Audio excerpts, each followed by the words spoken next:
100 বছরে পৃথিবীর কোথাও 1 সেকেন্ডের জন্য 1 ইঞ্চি জায়গার ভিতরে খেলাফত প্রতিষ্ঠা হয় নাই, শরিয়া প্রতিষ্ঠা হয় নাই।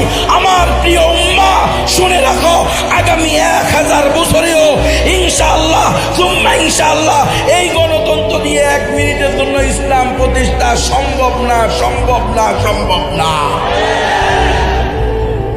ওটের ছিদ্র দিয়া ওট ঢুকে গেছে, এটা শুনলে বিশ্বাস করতে পারো। হিমালয় পর্বত হেঁটে হেঁটে বাংলাদেশে চলে আসছে, এটা শুনলে এক পর্যায়ে বিশ্বাস করতে পারো। কিন্তু গণতন্ত্র দিয়ে ইসলাম প্রতিষ্ঠা হয়েছে, এটা বিশ্বাস করিও না। কারণ গণতন্ত্র হইল ইসলামী খেলাফতকে ধ্বংস করার প্রধান হাতিয়ার। তো যেটা দিয়ে আমাদের খেলাফতকে ধ্বংস করা হয়েছে, সেটা দিয়ে কোনোদিন আবার খেলাফত প্রতিষ্ঠা হবে? খেলাফতকে ফিরিয়ে আনা যাবে? যাবে না। ছোট মুখে বড় মতো কথা বলতেছি আর কি, বললাম আর কি, শোনেন আর কি, বুঝেন আর কি, ইতিহাস জানেন আর কি। আব্রাহাম লিঙ্কনকে দেখেন, আজ পর্যন্ত যারাই গণতন্ত্র করতে গেছে তারা নিজেদের আকীদা বিশ্বাস থেকে কিছু না কিছু কোরবানি করতে হয়েছে।